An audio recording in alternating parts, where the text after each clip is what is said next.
বলছেন, قل إن كنتم تحبون الله فاتبعوني يحببكم الله ويغفر لكم ذنوبكم والله غفور رحيم। আল্লাহ তাআলা বলছেন, হে নবী, দুনিয়ার সমস্ত মানুষগুলিকে বলে দিন, তোমরা যদি আল্লাহর ভালোবাসা পেতে চাও, ফাত্তাবিউনি, আমাকে অনুসরণ করো, আমাকে অনুকরণ করো, আমাকে ভালোবাসো। আমাকে ভালোবাসলে আল্লাহ তোমাদেরকে ভালোবাসবে, আর তোমাদের জীবনের সমস্ত গুনাহগুলি আল্লাহ তাআলা ক্ষমা করে দিবে। আল্লাহর ভালোবাসা পেতে হলে রাসূলকে অনুসরণ, অনুকরণ, ইত্তেবা করতে হবে, ভালোবাসতে হবে। আল্লাহ ভালোবাসবেন, জীবনের সমস্ত গুনাহগুলো আল্লাহ গফুর রহিম ক্ষমা করে দিবেন বলে আলহামদুলিল্লাহ। এই জন্য বিশ্ব নবীর প্রতি মহব্বত এবং ভালোবাসা আর অনুসরণ, অনুকরণ থাকা ফরজ। আল্লাহ আমাদের কবুল করুন, সকলে বলে আমিন। এমন একজন নবীকে আমরা পেলাম। মাঝে মধ্যে আমি বলি যে আল্লাহ তাআলা আমাদের ভিতরে যে রুহুটা দিয়েছে, যে আত্মাটা দিয়েছে, এটা যদি শিয়ালের ভিতরে দিত, কুকুরের ভিতরে দিত, শুকুরের ভিতরে দিত, আমরা মিছিল করি নাই, জনসভা করি নাই, দাবি দেওয়া করি না, আল্লাহ ইচ্ছা করে, রহম করে আমাদের ভিতরে রুহটা দিয়েছে, বলি আলহামদুলিল্লাহ। আলহামদুলিল্লাহ। আবার বলবো যে আমরা মানুষ হিসাবে পৃথিবীতে এসেছি, বলি আলহামদুলিল্লাহ। মানুষ হিসাবে এসে শেষ নয়, আমরা বিশ্ব নবী মুহাম্মদ রাসূলুল্লাহ সাল্লাল্লাহু আলাইহি ওয়াসাল্লামের উম্মত হতে পেরেছি। আবার বলবো আলহামদুলিল্লাহ। বিশ্ব নবীর আমরা উম্মত হয়েছি। আমরা বেহেশতে যাওয়া না পর্যন্ত কোনো পয়গম্বর বেহেশতে যাবেন না, কথা মনে রাখবেন। বিশ্ব নবীর উম্মত যদি বেহেশতে না যায়, অন্য পয়গম্বর আলাইহিস সালাম, নবী আলাইহিস সালাম যারা বেহেশতে যাবেন না। আবার বলি আলহামদুলিল্লাহ। সৌভাগ্য আমাদের, বিশ্ব নবীকে আল্লাহ তাআলা এত উঁচু স্থান দিলেন, যিনি হা বললে আল্লাহ সেটাকে হালাল করে দিতেন।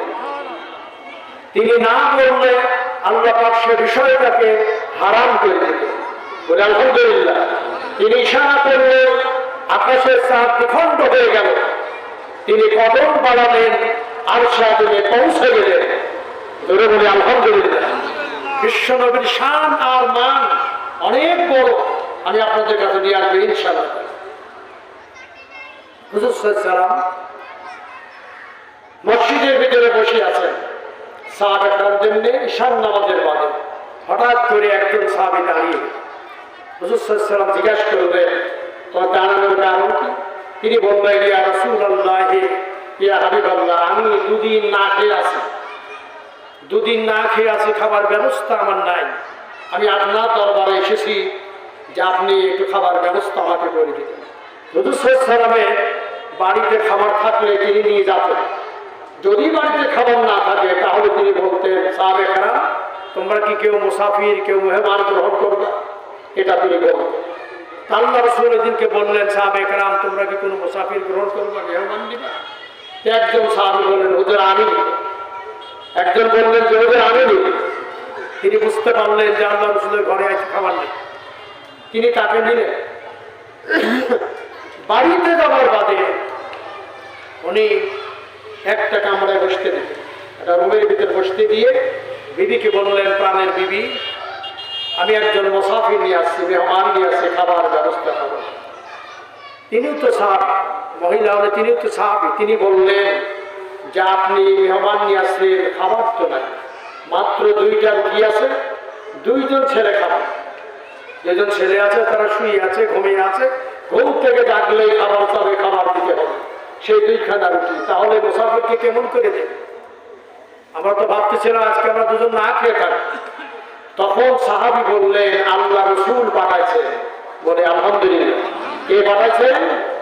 আল্লাহ রাসূল পাঠাইছেন। তখন তিনি বললেন, তাহলে আর কোনো কষ্ট নাই, একটা রাত 2টা ছেলে না হয় আজকে না খেয়েই থাকবে, একটু কান্নাকাটি করবে, এই 2খানা রুটি মেহমানকে দিয়ে দিন। নবীর সাহাবী এবার দুইখানা রুটি নিয়ে কামরার দিকে যখন রওনা দিতেছিলেন, এবার মহিলাটিকে বলে প্রাণেশ্বরী গো, দুইখানা রুটি নিয়ে যাবেন, মেহমান যদি বলেন আপনারা সাথে বসেন তাহলে কি অবস্থা হবে? স্বামীটার দিদিকে ডেকে বলছে, প্রাণের দিদি তাহলে আমাকে একটু বুদ্ধি দাও, একটু জ্ঞান দাও, কি করা যায়? বলে খাবার করে আপনি নিয়ে যাবেন। যাওয়ার মাঝে যদি মুসাফির বলেন আপনারাও সাথে বসেন তাহলে বাতিটা নিভিয়ে দেওয়া হবে, কেরোসিনের তেলের বাতি নিভিয়ে দিতে হবে। বলে তার কারণ কি দিদি বলতেছেন বাতি নিভিয়ে দেব আর মুসাফির খানাগুলি খাবে, আমরা শুধু মুখ একটু নড়াচড়া করবো, মুসাফির বুঝতে পারবে তারাও খাইতেছে। দুইখানা রুটি মুসাফির খাবেন, পেট ভরে যাবেন, বুঝতে পারবেন আমরা না খেয়ে আছি। নবীর সাহাবীকে পরামর্শ দিলেন, রুটি যখন নিয়ে গেলেন এবার বলতেছেন খাওয়া শুরু করবে। মুসাফির বললেন আপনারা সাথে বসেন, আমরা একসঙ্গে খানা খাই। মুসাফিরের সঙ্গে খানা খাওয়া, মেহমানের সঙ্গে খানা খাওয়া সুন্নাত, মেজবান যিনি বাড়িওয়ালা তার সঙ্গে খানা খাওয়া সুন্নাত। ধরে বলে সুবহানাল্লাহ। এইবার খানা যখন শুরু করবেন মুসাফিরে একই কথা বললেন, সঙ্গে সঙ্গে বাতি নিয়ে দেওয়া হলো। মুসাফির বললেন বাতি নিবাবেন কেন? যখন আমরা একসঙ্গে খানা খাই বাতি নিবায় খাই। বিবিও গেলেন, স্বামী আছে, বিবিও আছে, মুসাফির আছে, তিনজন খানা শুরু করবে। এইবার দুজন শুধু মুখটা নড়াচড়া করে, মেহমান শুধু রুটি খায়। এক খানা রুটি শেষ করার সাথে সাথে আরেকখানা রুটির দিকে হাত বোলায়। সেই রুটিখানা যখন শেষ হয়ে গেল, পেট ভরে না, আরেকটা রুটির দরকার। বাড়িওয়ালা মাত্র দুখানা রুটি দিয়েছেন আর মুসাফিরের তিনখানা রুটির প্রয়োজন। দুইখানা রুটি খাবার বাদে 3 নম্বর রুটি পেটের দিকে যখন হাত বাড়াইছে আর সে আজিম থেকে আল্লাহ তাআলা দিকে বলে জিবরাইল আর দেরি করো না, বেহেশত থেকে 20 খানা রুটি প্লেটের পরে রেখে দে। হযরত জিবরাইল তৎক্ষণাৎ এখান থেকে হাত রেখে যাইতে কতটুকু সময় লাগে? এই সময়ের মধ্যে জিবরাইল ফেরেশতা 20 খানা রুটি নিয়ে প্লেটের পরে রাখছে। এইবার মুসাফির প্লেট থেকে আরেকখানা রুটি নিয়ে সেই রুটি খানাও খাইল। 3 খানা রুটি খাবার পরে প্লেটের পর হাত লাগে বলতেছে, ভাই এত রুটি তো প্রয়োজন ছিল না, প্লেট ভর্তি রুটি, এত রুটি কেন আপনি দিলেন? বাড়ি এলাকার প্লেটে হাত থেকে রুটি বোঝায়, বিবেকে ডেকে বলে প্রাণের বিবি তাড়াতাড়ি বাতিটা জ্বালিয়ে দাও। বাতি জ্বালানোর পর থেকে প্লেট ভর্তি রুটি, বাড়িওয়ালা দিছিল মাত্র 2 খানা আর আল্লাহ তাআলা দিয়েছেন 20 খানা, মোট 6 খানা রুটি, 22 খানা রুটি।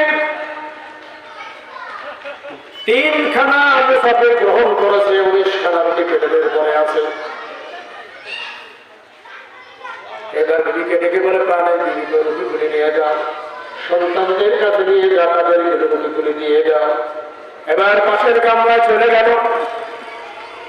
নবীর সাহাবীও গেলেন, বিবি ডেকে বলতেছে সন্তানদেরকে ডেকে বাবা ওঠো, তাড়াতাড়ি ওঠো, ঘুম থেকে তাড়াতাড়ি যাবো, রুটি খেয়ে নাম। সন্তান 2 জন ঘুম থেকে যাচ্ছে, মা ডেকে বলে রুটি এখান থেকে খাও।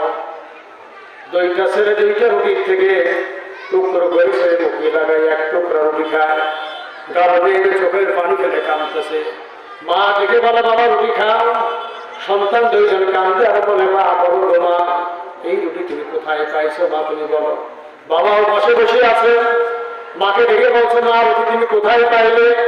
মা ডেকে বলে কেন কোনদিন জিজ্ঞাসা করো না রুটি কোথায় পাইলে, আজকে কেন জিজ্ঞাসা করো? ছেলে 2 জন কাঁদতে আর বলে মা এই জন্য জিজ্ঞাসা করি, এত স্বাদের রুটি কোনদিন আমাদের দেওয়া যায়। বলো তো মা বাবা এই রুটি তুমি কোথায় পাইছো? মা কাঁদতে বলেন আল্লাহ তাআলা বানাইছেন, বেহেশত থেকে আসছেন। ছেলে 2 জন কাঁদতে বলে মা কেমনি করে আসলো বলো বাবা, না শোনা পর্যন্ত খাবো না। কি আমল করেছি রাজে, আমলের বদৌলতে আল্লাহ তাআলা বেহেশত থেকে রুটি বানাইছে। এইবার মা দেখে বলছে, বাবা শোনো, নবীর দরবার তোমার বাবা বসেছিল, মুসাফির আসছিল। নবী দেখে বললেন, মুসাফির গ্রহণ করবে কে? তোমার বাবা গ্রহণ করলো, বাড়িতে আনলো, বসতে দিল, খাবার দিবে কে? মাত্র 2খানা রুটি ছিল। যেই 2খানা রুটি তোমরা 2 জনা খাবে, আমরা আজকে রাতটা না খেয়ে থাকবো। কিন্তু তোমার বাবা মুসাফির নিয়ে আসে, এই 2খানা রুটি নবীকে খুশি করার জন্য, আল্লাহকে খুশি করার জন্য মুসাফিরকে দিয়েছিলাম। সেই কারণে আল্লাহ তাআলা খুশি হইয়া 20খানা রুটি বেহেশত থেকে পাঠাইছে।